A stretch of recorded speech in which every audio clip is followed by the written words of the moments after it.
Hey there, Mary Sheila here, and I am talking about sleep and the thyroid connection and how important it is to get good, adequate sleep to support your thyroid, which also means like your brain cognition, your vitality, your energy, your ability to maintain a good weight. Like it's all very dependent on this little gland that sits right here, aka the butterfly gland, because it's very sensitive. So I wanted to share how important it is to get good sleep, because inadequate sleep can disrupt hormone production and affect our thyroid function. You do want to aim for 7 to 9 hours of quality sleep each night. I know that might be challenging. And if you've been following me for a little while here at BioYouth Labs, you've probably heard that I struggle with my sleep too. So if you are in that boat, I feel you. We're in this together. But it really does help when we can establish a bedtime routine, create a comfortable sleep environment, and limit our exposure to electronic devices before bed. Sleep is really important for overall health and vitality and well-being. And anybody that has low thyroid function may experience sleep disturbances as a symptom, actually. So I want to share some strategies that can be helpful for people like you who might have low thyroid function. Maybe it runs in your family, and maybe you just are preventative, which is how I like to be about all things health and wellness. Is I just try to live a good balanced life so that I don't develop more symptoms or conditions. You know, it might happen, but I'm going to do the best I can to prevent it. Okay, so I'm going to share some tips with you here, so stick with me. The first one is to try to go to bed and wake up at the same time every day, including weekends, right? When we kind of let it all loose, right? When we maintain a regular sleep schedule, that helps regulate your body's internal clock and it promotes better sleep quality. You want to make your bedroom a comfortable and conductive sleep environment. So make sure your room is cool, make sure it's dark and quiet, or maybe you use like a little mask on lighter nights, or if you're in the street lights or the moon is out. I have shades now that I can pull down and make it really dark, but sometimes I need them to be up and the windows to be open if it's warm. So if there are lights, I have a little mask now that I use, which really seems to help. You can consider earplugs as well, or a white noise machine to block out any disturbances. The next tip I want to give you is to practice a relaxing bedtime routine. You want to develop a pre-sleep routine that helps you signal your body that it's time to wind down.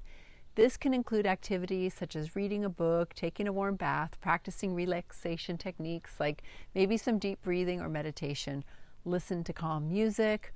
And really what we want to do here is we want to limit our exposure to electronic devices. The blue light that's emitted from electronic devices can interfere with our sleep. So we want to do our best to avoid these electronics such as our phones, right? Tablets, computers, and trying to do that at least an hour before bed. If it's necessary and you do have a tablet to read or something like that, try to use a blue light filter. You can use night mode settings on your devices. You can also get some blue blocking yellow tinted glasses. That's what I do.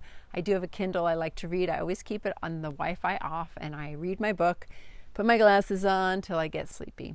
And if I'm reading a real book, which is a good way to do it too, I actually sometimes use a headlamp, but I still use those glasses. I know I probably look really goofy. I should share a picture of it, but it helps. The next tip I want to give you is to manage your stress and anxiety. I know, another one that's probably easier said than done. But stress and anxiety can disrupt our sleep, and when we incorporate stress-reducing techniques into your daily routines, such as mindfulness or journaling or engaging in relaxation exercises, or maybe you need to consider seeking professional help for managing your stress and anxiety. But that is a really important way to allow the body to calm and rest before sleep, right? So, you know, writing things down, getting them out of the brain, parking your thoughts is really, really helpful. I like to keep something to write on if I wake up in the middle of the night and I'm like, oh gosh, I have to do this thing tomorrow. If I don't write it down, I don't stop thinking about it and it's harder to go to sleep. But if I write it down, I do fall asleep a lot faster. So those are both really great ways to journal, write, practice meditation. The next thing I want to share is how we can create a sleep-friendly bedroom environment. So make sure that your bed is comfortable and inviting. It's a space for sleep. So you might need to invest in a supportive mattress, maybe some better pillows that suit your needs. Use comfortable beddings and choose pajamas that promote restful sleep. Okay? So you just want to make your bed nice and cozy and inviting and happy to get into, right? So see where you can improve that the best that you can. And then the next tip is we do want to pay attention and limit our caffeine and stimulant intake. So avoid consuming caffeine and any other stimulating substances close to bedtime. So it might be that evening chocolate or dessert, sugar, an extra cup of coffee in the afternoon or after dinner or tea, whatever it is, because these can definitely interfere with sleep. Be mindful of the timing and the quantity of caffeine you consume throughout the day. And maybe consider switching to caffeine-free alternatives in the afternoon and evening and see how that changes your sleep patterns. The next thing is regular physical activity. Yes, when you exercise and you engage in regular physical activity, this can certainly promote sleep. However, you do want to avoid intense exercise close to bedtime, as that can stimulate your body and make it difficult to fall asleep. So you want to aim for finishing exercise at least a few hours before bedtime. But when we exercise, it's just easier to fall asleep. The body is more ready to rest and repair. It's just a great way to go. You also want to avoid heavy meals and alcohol before bed. Large meals and alcohol close to bedtime can disrupt sleep. So you want to opt for light, balanced meals in the evening. I always say front load your meals, front load your protein earlier in the day so you can have a lighter meal. Make sure there's a little carb in there. That definitely helps us with sleep. And that should be really helpful. And again, alcohol will make you wake up in the middle of the night, might make it hard for you to, maybe it makes it easier to fall asleep, but then you wake up. So definitely try those things that I just mentioned. And if you really can't sleep and you've tried everything, reach out to your medical provider.